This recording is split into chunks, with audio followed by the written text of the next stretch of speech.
మీ ఎలాంటి వ్యాపార ప్రకటనలకైనా వెంటనే మా ఛానల్ సంప్రదించండి. ప్రస్తుతం మనతో పాటు ప్రముఖ ఆధ్యాత్మికవేత్త దైవాజ్ఞ బ్రహ్మశ్రీ వీరాపురం సుబ్రహ్మణ్య స్వామి గారు మనతో ఉన్నారు. గురువుగారితో మాట్లాడేద్దాం. నమస్కారం గురుగారు. శుభాశీస్సులండి. గురుగారు, ఉగాది రాశి ఫలితాలు చర్చించుకుందాం. శ్రీ పరాభవ నామ సంవత్సరంగా మరి కొత్త సంవత్సరం పిలువబడుతుంది. మరి ముఖ్యంగా మేషరాశి వారి పరిస్థితి ఈ కొత్త సంవత్సరం ఏ విధంగా ఉంటుంది? ఉగాది పచ్చడిలో అనేక రకాల ఫ్లేవర్స్ ఉన్నట్లు ఏ రుచి వీళ్ళకి ఎక్కువగా తగులుతుంది ఈ సంవత్సరం? గురు చాలా మంచి విషయం అడిగారు. ఎందుకంటే మనకు తెలుగు ప్రకారంగా మన భారతదేశ కాలమాన ప్రకారంగా శ్రీ శాలివాహన శకం, అలాగే ఈ యొక్క శాలివాహన శకంలో శ్రీ పరాభవనామ సంవత్సరం అనేది ప్రారంభం కాబోతుంది. ఈ పరాభవనామ సంవత్సరం అన్నది మీనింగ్స్లో కూడాను ప్రతి దాంట్లోనూ ప్రతి ఒక్కరికి కూడా పరీక్షా కాలం అని చెప్పాలి. ఏమిటి? పరీక్షా కాలం అంటే చేసుకున్న వారికి చేసుకున్నంత మహాదేవ అన్నట్టుగా ఎవరు ఏం చేస్తారో దానికి తగినటువంటి గౌరవం దక్కుతుంది. వాళ్ళు చేసిన దాన్ని బట్టి వాళ్లకు పరాభవం కలుగుతుంది. పరాభవం అంటే నిందల పాలు, అపవాదులు, అనేక సమస్యలు. దాన్నే ఒక మాటలో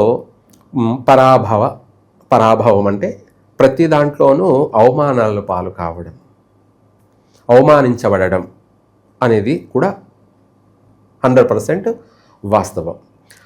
అందుకనేసే ఎక్కువ శాతం చాలామంది యొక్క భవిష్యత్ అంతా కూడా ఈ సంవత్సరంలో పాస్ అవుతారా ఫెయిల్ అవుతారా అనేది నిర్ధారణ చేసేదే, నిర్ణయించేదే ఈ పరాభవనామ సంవత్సరం. ఎవరు పాస్ అవుతారో ఎవరు ఫెయిల్ అవుతారో అనేది డిక్లేర్ చేస్తుంది.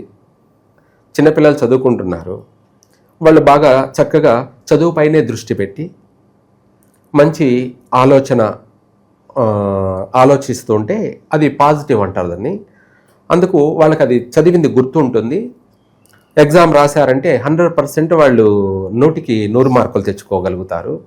స్టేట్ ఫస్ట్ రావచ్చు లేదా జిల్లా ఫస్ట్ రావచ్చు. అలాగే ప్రతి వ్యక్తి జీవితంలో కూడా జీవితం అనే ఎగ్జాము అనే దాంట్లో వాళ్ళు ఎవరు ఏం చేస్తారో ఇది ప్రకృతి నిర్ణయించేటువంటి రోజు. ఒక మాటలో చెప్పాలి అంటే ప్రారంభం, జీవితానికి ఎగ్జామ్ ప్రారంభం. ఇందులో పాస్ అయ్యే వాళ్ళు ఎంతమందో ఫెయిల్ అయ్యే వాళ్ళు ఎంతమంది అనేది కాలం నిర్ణయిస్తుంది. అయితే వాస్తవంగా చెప్పాలంటే ఈ యొక్క పరాభవ నామ సంవత్సరం, అలాగే సంక్రాంతి పురుషుడు యొక్క సంచార ప్రభావం, ఇవన్నీ కూడా పరీక్షా కాలం అనే చెప్పుకోవాలి. అయితే ఇక్కడ ప్రధానంగా సూర్యోదయానికి అమావాస్య తిథి ఉంది. సూర్యోదయానికి అమావాస్య తిథి ఉంది. ఇంకా కూడా తర్వాత సూర్యుడు ఉదయించిన కాసేపటి తర్వాత మనకు పాడ్యమి ప్రారంభమవుతుంది. తదుపరి మనకు ఇక్కడ వారం కూడా క్లారిటీగా గ్రహ సంచార ప్రభావం అనే దాన్ని కూడా కరెక్టు అని చెప్పి తీసుకోవడానికి లేదు. ఇంకొక విధంగా చెప్పాలి అంటే పాడ్యమి తిథి తర్వాత మరుసటి రోజు సూర్యోదయం కాకముందే తిథి అయిపోతుంది పాడ్యమి. అందువల్ల గురువారమే పాడ్యమి తిథిని తీసుకోవడం పరిగణలోకి వస్తుంది. కాకపోతే ఇంకా అమావాస్య మనకు 7 వరకు కూడా ఆ సంచార సమయంలో అమావాస్య తిథి ఉంది కాబట్టి ఇక్కడ సందిగ్ధం కూడుకుని ఉంది. అయినా ఏది ఏమైనప్పటికీ కూడా మరుసటి రోజు లేదు కాబట్టి పాడ్యమి తిథి గురువారమే కాబట్టి అందుకు గురువే ఈ సంవత్సరం పరాభవనామ సంవత్సరానికి రాజు, గురువు. అయితే ఇంకా ప్రతి విషయం మనము చెప్పుకోవడానికన్నా కూడా లఘువుగా వెళ్ళిపోవడం మంచిది. ఎందుకంటే ఎక్కువగా లెంత్ అవుతూ ఉంటుంది కాబట్టి అది మనం ఎలాగో పంచాంగ శ్రవణం సపరేట్ వీడియోలో మనం డిస్కస్ చేస్తాం ఎలాగో. అయితే ఈ విధంగా చూసుకుంటే సంవత్సర ఫలితాలు ప్రధానంగా చెప్పాలంటే ఈ యొక్క పరాభవనామ సంవత్సరం అంతా కూడా ఏ రాశి వారికి ఏ విధంగా ఉండబోతుంది అన్నది మనం ఇప్పుడు తెలుసుకోవాలి ప్రధానంగా. అయితే మేషరాశి వాళ్ళకి మొదటిగా మేషరాశి, దానికి ముందు కూడా మనం ఏదన్నా శ్లోకం చెప్పుకోవడం మంచిది. ఈ శ్లోకం కూడా మనకు ఓం ఆపదమపహర్తారం ధాతారం సర్వసంపదాం లోకాభిరామం శ్రీరామం భూయో భూయో నమామ్యహం. సర్వమంగళమాంగళ్యే శివే సర్వార్ధసాధికే శరణ్యే త్రయంబకే దేవి నారాయణి నమోస్తుతే. మనకు ఈ యొక్క మంత్రం, ఈ యొక్క శ్లోకం ఆపదమపహర్తారం దాతారం సర్వసంపదాం, నా తప్పు ఒప్పులన్నిటినీ కూడా బాపి క్షమించి నాకు సర్వ విధాల కూడా సంపదను ప్రసాదించు. సర్వ విధాల అంటే మనం మాట్లాడుతూ ఉన్నా, మనం నడుస్తూ ఉన్నా, మనం పని చేస్తున్నా, మనం ఆలోచన చేస్తూ ఉన్నా, మనం ఏం చేసినా కూడా ఆ రూపంలో మనకు సంపాదనను ప్రసాదించమని. సర్వ సంపదాం లోకాభిరామం శ్రీరామం భూయో భూయో నమామ్యహం. సర్వమంగళ అంటే మనము ఏ విధంగానైనా సరే ఎటు చూసినా కూడా మనకు శుభప్రదంగా సర్వమంగళ మాంగళ్యే శివే సర్వార్ధ సాధికే శరణ్యే త్రయంబకే దేవి నారాయణి నమోస్తుతే. మాంగళ్యే అంటే ఇటు స్త్రీ పురుషులు ఇద్దరూ కూడా చిరకాలం నిండు నూరేండ్లు కలిసి మెలిసి జీవించండి, అంటే చక్కని కాపురాన్ని కొనసాగించండి. భార్యాభర్తలు ఇద్దరి మధ్య ఎటువంటి నష్టాలు లేకుండా, కష్టాలు లేకుండా, ఎడబాటు రాకుండా ఇద్దరు కలిసిమెలిసి చిరకాలం జీవించండి. సర్వ విధాల కూడా సౌభాగ్యప్రదంగాను సుమంగళిగాను ఉండండి అని చెప్పేసి ఈ యొక్క మంత్ర అర్థం. అన్ని విధాల ఒక విధంగా కాకుండా. అదేవిధంగా ప్రజలు అందరూ కూడా ఏ రాశి వారైనా 12 రాశులలో జన్మించినటువంటి వాళ్ళు ఎవరైనా సరే అందరూ కూడా సర్వ సౌభాగ్యాలతోటి, సర్వ సకల సంపదలతోటి వాళ్ళ యొక్క కోరికలన్నీ కూడా సఫలీకృతం, సక్సెస్ కావాలని చెప్పి మనం కోరుకుంటూ అందరూ సుఖంగా సౌఖ్యంగా ఉండాలని చెప్పేసి నేను ఆ తల్లిని కోరుకుంటూ ఉన్నానన్నమాట.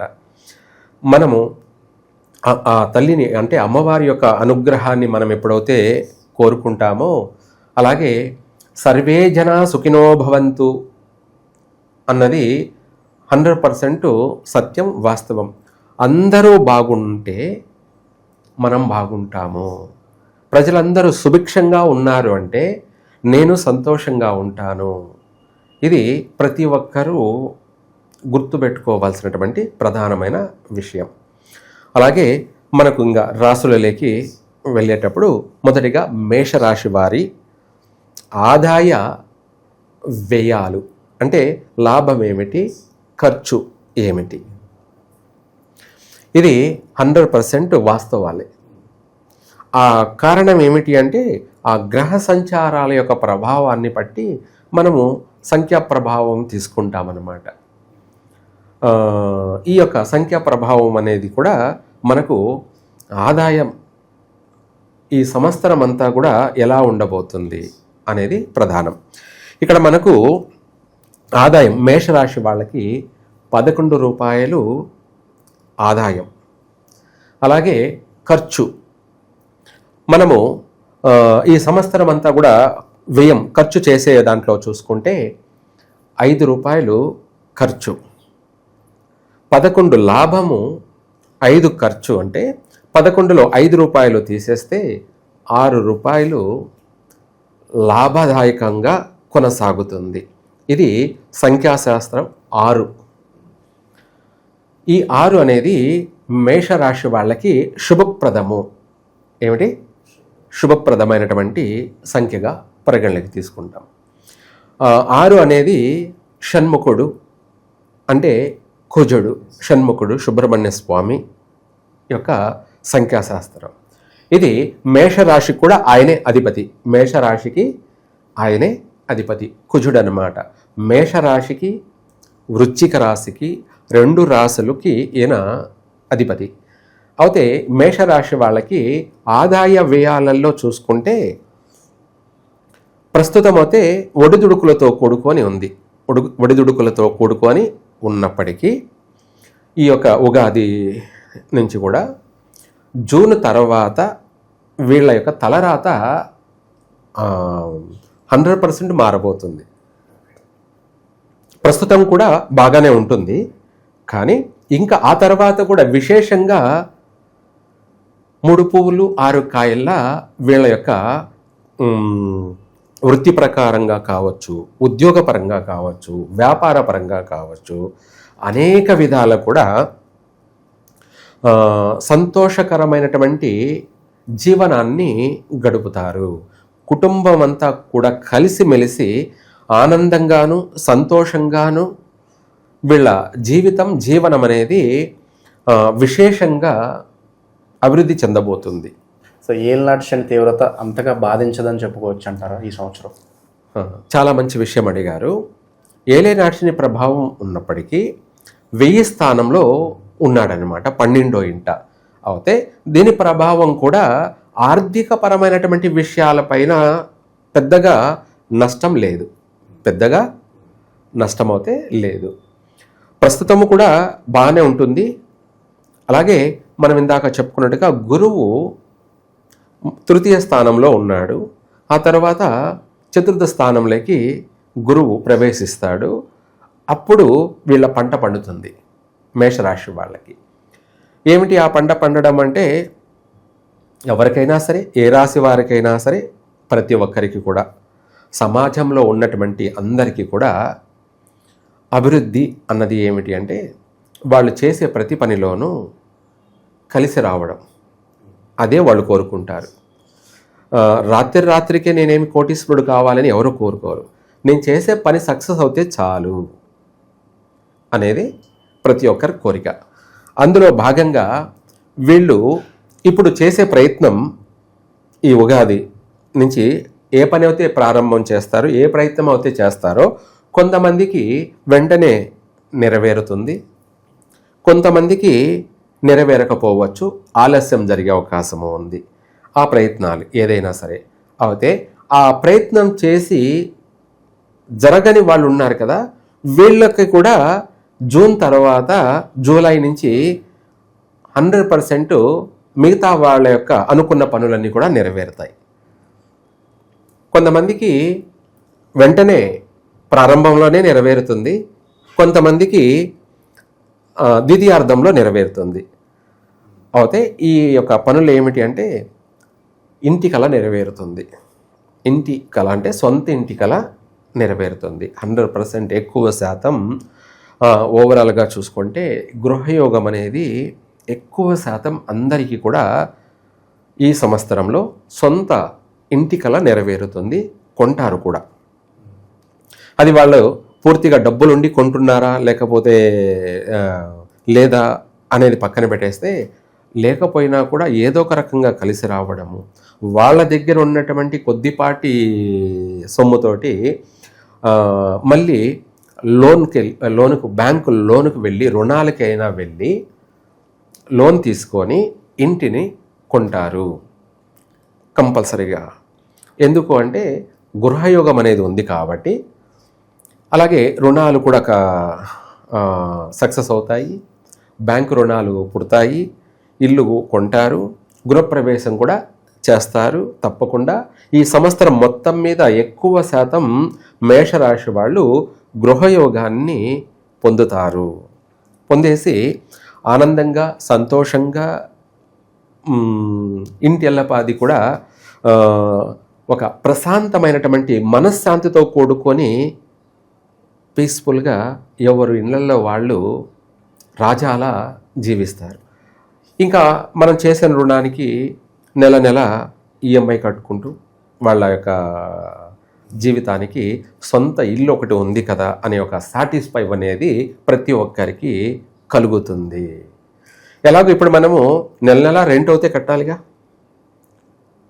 మనము అద్దెకున్నాము, ఆ రెంట్ అనేది నెల కళ్ళు మూసుకొని కళ్ళు తెరిచే లోపలే నెల వచ్చేస్తుంది.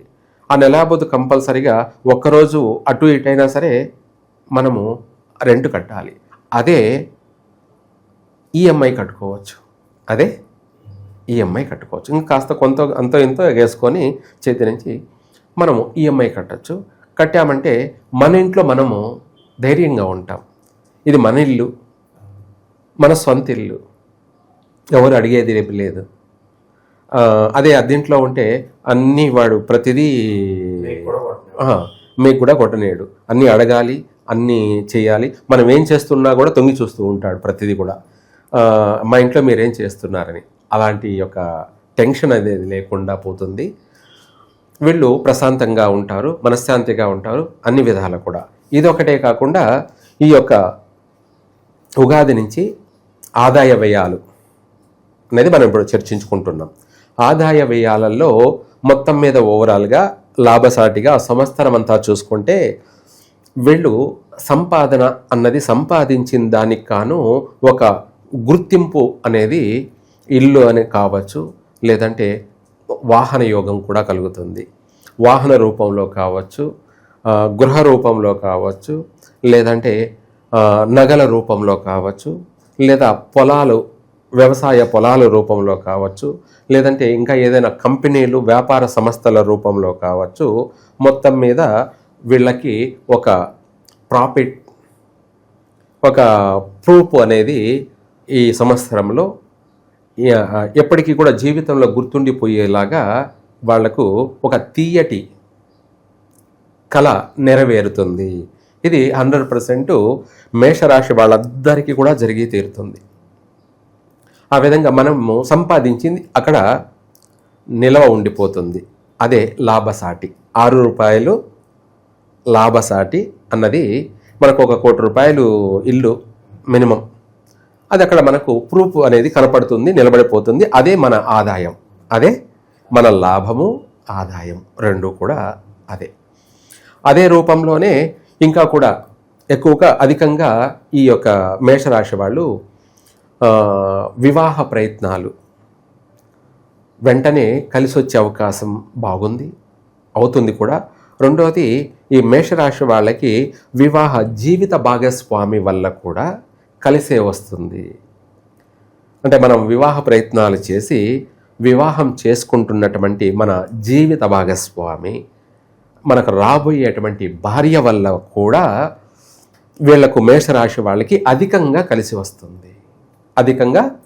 కలిసి వస్తుంది. ఆమె రావడంతో కలిసి రావడం, లేదంటే ఆమె వచ్చిన తర్వాత అయినా సరే ఆమె అడుగు పెట్టిన వేళ విశేషం, దాన్ని బిడ్డొచ్చిన వేళ గొడ్డొచ్చిన వేళ అన్నట్టుగా ఈ మేషరాశి వాళ్ళ జీవితంలోకి ఒక స్త్రీ రాకతోటి ఈ సంవత్సరం వీళ్ళ జీవితంలో ఆనంద నిలయంగా మారే అవకాశం ఉంది. ఆనంద నిలయం అన్నది 100% సత్యం. ఆ విధంగా వివాహ జీవితం తర్వాత మార్పులు చేర్పులు అనేది వీళ్ళకు విశేషంగా అభివృద్ధి మార్గానికి తోడ్పడుతుంది. ఈ యొక్క ఆదాయం గ్రహస్థితుల యొక్క ప్రభావం వల్ల కూడా, అలాగే సంతాన సౌఖ్యం కూడాను, ఎటువంటి పెద్దగా నష్టాలు అనేది ఏమి ఉండదు. 100% వీళ్లకు పుత్ర సంతాన ప్రాప్తి కూడా అధికంగానే ఉంది మేషరాశి వాళ్ళకి. ఇంకా వాళ్ళ పుట్టినటువంటి సమయాన్ని బట్టి ఏదన్నా ఇబ్బందులు ఆటంకాలు ఎదురుగావచ్చేమో, కానీ ఎక్కువ శాతం మేషరాశి వాళ్ళకి పుత్ర సంతాన యోగం అయితే ఉంది. ఇటు పుత్ర సంతాన భాగ్యము, అటు ఆర్థిక యోగము, అలాగే గృహయోగము, వాహన యోగము, అలాగే అందమైనటువంటి వస్తువులు, అలంకరణ, వాళ్ళ ఒక ఇంటిని అందంగా సుందరంగా మార్చుకునేటువంటి అవకాశం అనేది ఈ సంవత్సరం అన్ని విధాల కూడా యోగమైనటువంటి జాతకులు, అలాగే ఈ యొక్క మేషరాశి వాళ్ళకి సర్వ విధాల కూడా కలిసి వచ్చే అంశాలే అధికంగా కూడా ఉన్నాయి. తదుపరి విద్యార్థులకు కూడా మంచి శుభవార్తలే. చక్కగా మంచి వాళ్ళు పాస్ మార్కులతోటి వాళ్ళు ఉన్నత చదువులకి వెళ్ళడము, అలాగే చదువుల్లో కూడా విదేశాలకు కూడా వెళ్ళి చదువుకునే యోగము, ఇలాంటివి ఎక్కువగా ఉన్నాయి. ఇంకా చెప్పాలి అంటే మనం ప్రతి విషయాల్లో కూడా బాగుంది లేదంటే బాగలేదు అని ఏం చెప్తున్నామనేది పక్కన పెడితే సాఫ్ట్వేర్ జాబు చేసుకునే వాళ్ళందరూ కూడా సమస్యల్లో ఉన్నారు ప్రస్తుతం. ఎప్పటి నుంచి? గత కొన్ని సంవత్సరాల నుంచి సమస్యలతో బాధపడుతూ ఉన్నారు. సాఫ్ట్వేర్ జాబులు చేసేవాళ్ళు, అంటే కంప్యూటర్ సంబంధించినటువంటి జాబులు చేసేవాళ్ళు భయపడుతూ ఉన్నారు. ఎవరు భయపడాల్సిన అవసరమే లేదు. రాబోయేది కంప్యూటర్ యుగం. ఏమిటి రాబోయేది? కంప్యూటర్ యుగం. అంటే ఈ యొక్క సాఫ్ట్వేర్ రంగాల వాళ్ళకి కార్పొరేట్ వేసి అన్ని దేశాలు, ఏ దేశాలు అయితే వద్దు అని అంటున్నాయో ఆ దేశాలన్నీ కూడా భారతదేశంలో ఉన్నటువంటి ప్రజలందరినీ, భారతీయుల అందరినీ కూడా అనేక దేశాలన్నీ కూడా ఆహ్వానిస్తాయి. అనేక దేశాలన్నీ కూడా కార్పొరేట్ వేసి మరీ ఆహ్వానిస్తాయి, పెద్దపీట వేస్తాయి. అంతేకాకుండా చదువుకున్న చదువుకి కాను వృధా కాదు, వీళ్లకు మంచి శాలరీలు, మంచి జీతాలు, మంచి ఉన్నత స్థాయి, ఉన్నత స్థితి, ఉన్నత దేశాలలో స్థిరపడతారు కూడా. భయపడాల్సిన అవసరమే లేదు. ఇంకా సాఫ్ట్వేర్ రంగం పడిపోయింది, ఇంకా లేదు, బ్రతకడం కష్టము అని అనుకుంటున్నారు అంటే పొరపాటే. రాబోయే రోజులు మీవే. రాబోయే రోజులు ఏ రోజైనా ఎప్పుడైనా మీకు రాజయోగమే. సాఫ్ట్వేర్ రంగాల వాళ్ళందరికీ కూడా రాజయోగం. రాను రాను కంప్యూటర్ యుగం అన్నాం కదా, కొత్త కొత్త టెక్నాలజీ తోటి ప్రపంచమంతా కూడా ఒక ఊపే యోగం అనేది స్టార్ట్ కాబోతుంది. అందులో మేషరాశి వాళ్ళకి మరీ ప్రధానంగా ఉంటుంది. ఎందుకంటే మేషరాశి వాళ్ళు అందరూ కూడా ఎక్కువ శాతం మహామేధావులు. మామూలుగా మేధావులు కాదు, మహామేధావులు. దీన్నే మామూలుగా సామెత కూడా ఉంటుంది. చిన్న పాముని, లేదంటే చిన్న చేపని పెద్ద చేప మింగితే, పెద్ద చేపని సొరచేప మింగితే, సొరచేపని త్రిమింగలం మింగితే అన్నట్టుగా, ఒకదాన్ని ఒకటి మింగే అన్నట్టుగా, ఆ విధంగా మేషరాశి వాళ్ళు ఏలు చూపిస్తే చెయ్యే దిగమింగేటువంటి తెలివితేటలు కలిగినటువంటి వాళ్ళు. అంటే మంచి నాలెడ్జీ పర్సన్ అన్నమాట. కాకపోతే టైం ఎక్కువ, తెలివితేటలన్నీ మేషరాశి వాళ్లకు అధికంగా ఉంటాయి. కానీ ఎన్ని తెలివితేటలు ఉన్నా కూడా, అన్నీ ఉన్నాయి అల్లున్నట్లో శని ఉంది అన్న సామెత కింద, ఎన్ని తెలివితేటలున్నా దైవానుగ్రహం వల్లనే ఏదైనా కూడా సాధ్యమవుతుంది. మీకున్న తెలివితేటలకి దైవానుగ్రహం తోడైందనుకోండి, ఇంకా తిరుగులేదన్నమాట. ఇంకా తిరిగే లేదు. అది కావాలి. ముందు అది సంపాదించుకోవాలి మేషరాశి వాళ్ళు. ఆ దైవానుగ్రహాన్ని ఎప్పుడైతే సంపాదిస్తారో అప్పుడు వీళ్ళ తెలివితేటలు అనేది ప్రపంచవ్యాప్తంగా సంపాదిస్తాయి అన్నమాట. వాళ్ళ తెలివితేటలే ప్రపంచానికి ఒక దిక్చూచిలాగా మారే అవకాశం ఉంది. అటువంటి వాటిల్లో మేషరాశి వాళ్ళు ముందుంటారు. మేషరాశి వాళ్ళు ముందుంటారు. రాబోయే రోజులు మేషరాశి వాళ్ళవే. రాబోయే రోజులు మేషరాశి వాళ్ళవే. భయపడాల్సిన అవసరం లేదు, బాధపడాల్సిన అవసరం లేదు. సాఫ్ట్వేర్ రంగానికి మహర్దశ రాజయోగం పట్టబోతుంది. కాకపోతే ఇందాక మనం చెప్పుకున్నట్టుగా ప్రతి దాంట్లోనూ ప్రతిదానికి ఆటంకాలు ఉంటాయి, ప్రతిదానికి ఒడిదుడుకులు అనేది ఉంటాయి. అటువంటి వాటిల్లో సాఫ్ట్వేర్ రంగానికి కాస్త గడ్డు కాలము, ఆటంకాలు అనేది ఆల్రెడీ జరుగుతూ ఉంది కొన్ని సంవత్సరాల నుంచి. దానికి ఫుల్ స్టాప్ పడబోతుంది. ఓవరాల్గా ఫుల్ స్టాప్ పడబోతుంది. గురుగారు, అలాగే మనకి సంవత్సరం ఎంత బాగున్నా కూడా కొన్ని రోజులు కాస్త గడ్డు కాలం ప్రతి ఒక్కరు ఎదుర్కోవాల్సి ఉంటుంది. కొన్ని విషయాల్లో చాలా జాగ్రత్తగా ఉండాలి. మరి వీళ్ళు ఏ విషయంలో అత్యంత జాగ్రత్తగా ఉండాలంటే? మంచి విషయం అడిగారు. గడ్డు కాలము అనేది ఈ రాశికే కాదు, ఏ రాశికైనా ఉంటుంది. ఎందుకంటే అదే దైవం, అదే భగవంతుడు పరీక్షిస్తాడు. కర్మ ఎవరిని వదలదు. ఆయనే శనేశ్వరుడు. ప్రతి ఒక్కరికి అనుకున్నది ప్రతిదీ జరుగుతూ పోతూ ఉంటే ఏమవుతుందంటే కొంతమందికి కొవ్వు తలకెక్కుతుందన్నమాట. తలకెక్కి ఎవరు ఏం చేస్తారో, ఎట్లా ప్రవర్తిస్తారో ఎవరు ఊహించలేరు. అందుకనేసి భగవంతుడు ప్రపంచంలో ప్రతి మనిషినే కాదు, ప్రతి ప్రాణిని, జీవరాశిని కూడా, ప్రతి దాన్ని ఆయన చేతిలో జుట్టు అనేది పట్టుకొని ఉంటాడు. ఎవరిని ఎప్పుడు వదలాలో, ఎప్పుడు పట్టుకోవాలో. ఇది 100% ప్రకృతి మాయ, గాలి రూపంలో ఇదంతా జరుగుతూ ఉంటుంది. దాన్నే ఒక మాటలో ఇంగ్లీష్ వాళ్ళు ఏమంటారంటే పాజిటివ్ గాలి, నెగటివ్ గాలి అని ఇంగ్లీష్ వాళ్ళు కూడా చెప్తారు. మన వాళ్ళకి ఎందుకు అర్థం కాదు, అర్థం కాదు. అదే మనకు తెలిసిపోతూ ఉంటుంది ప్రతిదీ కూడా. అటువంటి వాటిలో వీళ్ళు కనుక్కోగలుగుతారు, కానీ అలా అంధకారంలో ఉన్నారనమాట. తెలివి ఉంది, దాంతోపాటు షాడో వీళ్ళను అలా మతి మరుపు చేస్తుంది, మర్చిపోతూ ఉన్నారనమాట. దాన్ని గుర్తు చేయడం మాత్రమే నా యొక్క బాధ్యత, కర్తవ్యం. అందరూ తెలివైన వాళ్ళే, కాకపోతే వాళ్ళ కర్తవ్యాన్ని వాళ్ళు మర్చిపోతున్నారు, దైవభక్తిని కోల్పోతున్నారు. ఆ దైవభక్తిని ఎప్పుడైతే కోల్పోతున్నారో ఆ పాజిటివ్ అనే దాన్ని వదులుకుంటున్నారు.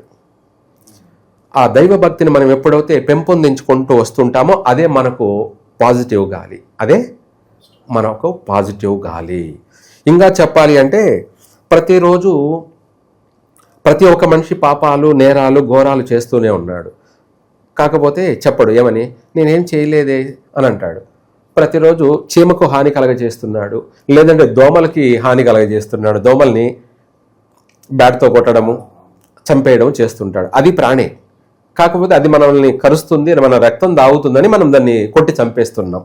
కానీ అలా కొట్టి చంపేయడం కూడా నేరము, పాపమే. దాన్ని నేరం అంటారు, ఘోరం అంటారు. ఏమంటారు?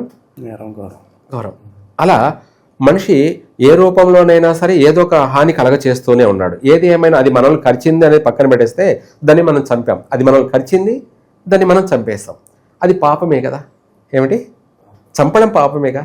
అందువల్ల ఇట్లా, లేదంటే మన కాలు కింద పడి చీమ చనిపోతుంది, అది పాపమే. మనకు తెలియక చేసే పాపాలు అనేది ఇవన్నీ. వీటన్నిటినీ కూడా ఇవి మన వల్ని కర్మలు అనే రూపంలో మన వలను వెంటాడుతూ ఉంటాయి. కాబట్టి వీటిని మనం ప్రక్షాళన చేసుకోవడం కోసమే దైవ దర్శనము, దైవారాధన. అది మీరు ఎట్లా చేస్తారు, ఏ రూపంలో చేస్తారు? ఊరికి సూర్య నమస్కారం చేసుకున్నా సరిపోతుంది. లేదంటే దేవాలయానికి వెళ్ళి పండ్లు, అదే ఫలమో, పత్రమో, పుష్పమో ఏదో ఒకటి భగవంతునికి సమర్పించి మనం అలంకరణ చేసి ఆ రూపాన్ని చూసి మనము మన కళ్ళు ఆనందించడమే మనకు ఒక పాజిటివ్. ఏమిటి? ఆ పూలతోటి, ఆ పళ్ళతోటి స్వామికి అలంకరణ చేసి మన కళ్ళతో చూసి ఆనందించడమే అది అత్యంత పాజిటివ్ అన్నమాట. ఆ పాజిటివే మనకు విశేషమైనటువంటి అభివృద్ధిని కలగచేస్తుంది. ఇది 100%. ప్రతి ఒక్క మనిషి ఎదుగుదల, డెవలప్మెంటు, అభివృద్ధి దేనివల్ల సాధ్యమవుతుంది అంటే అది దైవానుగ్రహం వల్లనే సాధ్యమవుతుంది. మనకు తెలివితేటలు ఉన్నాయి, మనకు శక్తి ఉంది, ప్రపంచమంతా అందరికీ అదే ఉంది. కానీ మరి ఎందుకు కష్టాలు పడుతున్నారు? ఎందుకు బాధలు పడుతున్నారు? ప్రపంచమంతా ఎందుకు బాధలు పడుతుంది? ప్రపంచమంతా ఎందుకు కష్టాలు పడుతుంది? ప్రపంచమంతా ఎన్ని చేసినా ఎందుకు నష్టపోతుంది? అదే మనకు తెలియని రహస్యం, మనకు తెలియని, దాన్ని దైవ రహస్యం అంటారు.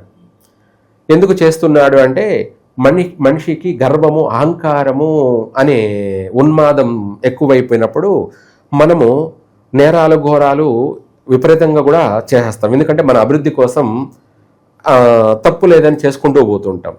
అప్పుడే భగవంతుడు ఎంటర్ అవుతాడు. ఆయనే శని. ఇప్పుడు 12వ ఇంట ఉంది, 1000 స్థానంలో ఉన్నాడు. కాబట్టి మనము ఎంత ఆధ్యాత్మిక భావనతోటి, ఎంత దాన ధర్మాలతోనూ, అలాగే దైవ దర్శనాలతోనూ ఎంత నడుచుకుంటూ వెళ్తున్నామో అంతకంటే 10 డెవలప్మెంట్ అనేది కూడా మేషరాశి వాళ్ళకి ఈ యొక్క సంవత్సరం అంతా కూడా స్పష్టంగా కనపడుతుంది. ఆ స్పష్టతే మనిషికి 10 రూపాయలు లాభసాటిలో ఉండడం వల్ల ఇల్లు కొనగలుగుతాడు. అదే ఇంకొక 20 రూపాయలు లాభసాటిలో ఉండడం వల్ల కారు కొంటాడు విలాసవంత జీవితానికి. అలాగే నూతన వస్త్రాలు, వస్తువులు అలంకరణ కోసం, అలాగే తన అలంకరణ కోసం ఆభరణాలు, ఇంటి అలంకరణ కోసం అనేకమైనటువంటి సుందరమైన వస్తువులు, ఇవన్నీ కూడా ఈ సంవత్సరం సేకరిస్తాడు. అవన్నీ మనకు ఆర్థికపరమైనటువంటి అభివృద్ధి. అంతే కదా, మనకు వస్తువు ఉంటే మనం ఏదైనా చేయగలం. రాకపోతే ఏం చేస్తాం? దాన్నే మనకు సామెత కూడా ఉంది, వెంట్రుకలు ఉన్నమ్మ ఎంత జడైనా వేస్తుంది, వెంట్రుకలు లేనమ్మ ఏం జడ వేస్తుంది. అట్లాగే మనకు ఆర్థిక పరంగా ఆదాయం వస్తూ ఉంటే ఇల్లు కొంటాము, కారు కొంటాము, నగలు కొంటాము, స్పైసీ ఫుడ్ కూడా తింటాం. అదే పంచభక్ష పరిమాణాలు. మనకి ఎలాగో ఉగాది, ఇక్కడ షడ్రుచులు ఏమిటి, ఈ షడ్రుచుల్లో ఈ మేషరాశి వాళ్ళకి 100% తీయదనం కనపడుతుంది. ఏమిటి? సో ఈ సంవత్సరం అంతా ఎక్కువగా తీయదనం కనపడుతుంది. అందులో ఏమాత్రం సందేహమే లేదు. మేషరాశి వాళ్ళకి ఈ సంవత్సరం రాజయోగమే. అంటే గృహయోగం, వాహన యోగం, అలాగే ఆభరణాలు, అలాగే కళ్యాణము, అలాగే సంతానము, ఇవన్నీ కూడా రాజయోగం కిందకే వస్తాయి. ఇవన్నీ కూడా రాజయోగం కిందకే వస్తాయి. ఈ రాజయోగం ఎలాగే కొనసాగాలన్నా, ఈ తీపి ఎలాగే తగులుతూ ఉండాలన్నా ఎటువంటి పరిహారాలు ఈ సంవత్సరం మొత్తం చేస్తే బాగుంటుంది అంటారు? మనము ఇందాక చెప్పుకున్నది ప్రతి విషయం వీళ్ళు దైవారాధన చేయాలన్నది. అయితే ఇందులో వీళ్ళు చేయవలసినటువంటి దైవారాధన ఏమిటి? 100% చేయవలసింది సుబ్రహ్మణ్య స్వామిని పూజించాల్సిందే వీళ్ళు. ఎందుకు ఇలా చెప్తున్నానంటే, ఆయనే రుణకారకుడు. ఏమిటి? రుణకారకుడు అంటే కుజుడు అనమాట. ఓం కుజ అరిష్టేతు సంప్రాప్తే కుజ పూజాంచకారయేతు కుజ ధ్యానం ప్రవక్ష్యామి రుణ రోగ పీడోపశాంతి.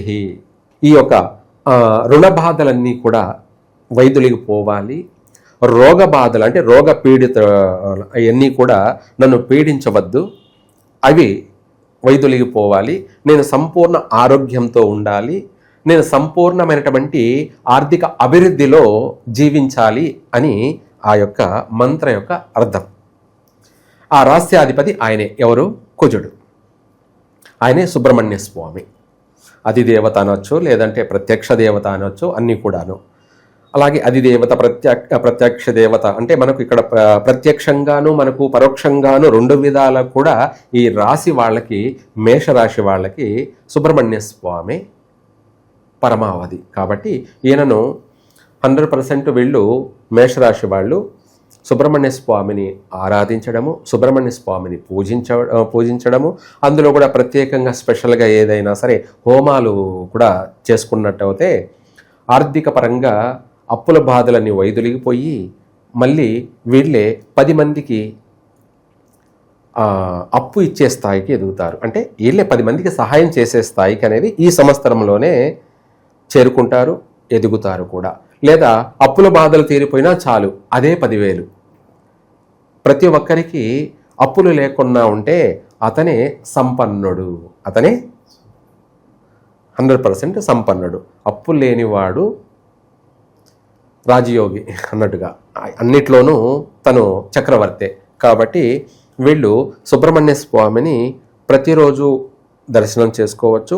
లేని పక్షాన ఆదివారం కానీ మంగళవారం కానీ ఈ 2 రోజులు ఆయనను వారంలో 2 రోజులైనా దర్శనం చేసుకోవడం, ఆయనకు పుష్పాలతో అభిషేకం చేయడం, లేదంటే విభూతితోటి భస్మాభిషేకం చేయడం, ఇలా ప్రత్యేకమైనటువంటి కార్యక్రమాల్లో పాల్గొనడం వల్ల, చేయడం వల్ల వీళ్లకు అనేక సమస్యలన్నీ వైదొలిగిపోతాయి. రుణ బాధలన్నీ వైదొలిగిపోతాయి, ఆరోగ్య సమస్యలన్నీ వైదొలిగిపోతాయి, శత్రు వినాశనం జరుగుతుంది. అంతా మిత్రులే అవుతారు, అందరూ కూడా మిత్రులే అవుతారు. వీళ్ళకి అధికమే శత్రువులు. ఎవరికి? మేషరాశి వాళ్ళకి. ఆ శత్రువులు కూడా మిత్రులు కాబోతున్నారు. శత్రువులు కూడా ఇది జూన్ నుంచి ఎటువంటి వాళ్ళైనా సరే వీడు శత్రువు, నాకు యాంటీ, ఇతను నాకు పనికిరాడు, వీడు చెడ్డవాడు అని అనుకునేవాడే సహాయపడతాడు. అటువంటి వాడే సహాయపడతాడు. ఇతని అభివృద్ధికి అటువంటి వాడు కూడా సహకరిస్తాడు. ఈ సంవత్సరం వీళ్ళకు శత్రువులే అనేవాళ్ళే లేకుండా పోతారు, అంత మిత్రులే అవుతారు కూడా మేషరాశి వాళ్ళకి. ఆ విధమైనటువంటి యోగం ఉంది. ఇది ఎంత అదృష్టం! మనకు ఇరుగు పొరుగు అంతా శత్రువులు అనుకునే వాళ్ళు కూడా మిత్రులైతే ఆ వచ్చే ఆనందం అంతా ఇంత కాదు, తిరుగులేదన్నమాట మన ఆనందానికి. అట్లా ఈ మేషరాశి వాళ్ళకి ఈ యొక్క పరాభవనామ సంవత్సరం అంతా కూడా విశేషమైనటువంటి యోగమైన జీవితము, ఆర్థిక పరంగాను అభివృద్ధి పరంగాను. అలాగే మనము ఇందాక చెప్పుకున్నట్టుగా ఆర్థిక పరంగా అలాగే ఖర్చు పరంగా రెండు కూడా చూసుకున్నాం. అలాగే ఇక్కడ మనకు గౌరవార్థము అవమానాల విషయం కూడా మనం రాజపూజ్యం అవమానం, అవును, రాజ్యపూజ్యము అవమానాలు అనేది కూడా మనం చూసుకోవాలి. ఇందులో గౌరవార్థం 2, అలాగే అవమానం 4. అంటే గౌరవించే వాళ్ళు 2 ఉంటే వ్యతిరేకించే వాళ్ళు అవమానించే వాళ్ళు 4 ఉన్నారు. అయితే ఇందాక శత్రువులు కూడా మిత్రులు అవుతారు అన్నారే, మరి అవమానించే వాళ్ళు ఎక్కువ ఉన్నారు కదా అని అనుకునే వాళ్ళు కూడా ఉంటారు. ఈ శత్రువులు మిత్రులు అనే విషయానికి వచ్చేటప్పటికి అవమానించే వాళ్ళు గౌరవించే వాళ్ళు అనే విషయంలో మనకు జూలై వరకు ఇవి స్పష్టంగా కనపడతాయి, జూన్ వరకు కూడా. ఆ తర్వాత ఈ జూన్ జూలై తర్వాత ఇది రివర్స్ అవుతుంది. ఏమిటి? ఆ 4 అవమానిస్తున్నారన్నాం కదా, ఆ 4 అవమానించే వాళ్ళు ఉండరు అన్నమాట, వాళ్ళు గౌరవించే వాళ్ళే అవుతారు. అందువల్ల ప్రారంభంలో ఉంది కాబట్టి అందువల్ల 4 అవమానించేవాళ్ళు, 2 గౌరవించేవాళ్ళు. ఆ 4లో 2ని తీసేస్తే 2 అవమానించే వాళ్ళే కనపడుతున్నారు. ఆ 2 అవమానించే వాళ్ళు కూడా జూన్ తర్వాత నుంచి జూలై నుంచి కూడా వాళ్ళు గౌరవించే వాళ్ళే. అంటే ద్వితీయార్థంలో అందరూ గౌరవించే వాళ్ళే. ఇది ప్రారంభంలో ఉండబట్టి మనము అందుకు 4 అవమానించే వాళ్ళు ఉన్నారు అంటే అధికంగా 2 ఉన్నారు కాబట్టి అది చెప్పాల్సింది వచ్చింది.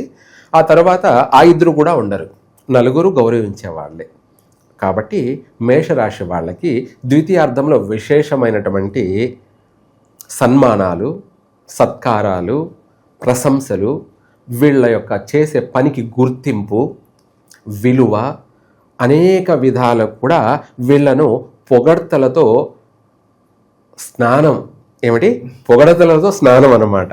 మళ్ళీ మేషరాశి వాళ్ళు బోలా శంకర్ లాంటి వాళ్ళు. ఏమిటి?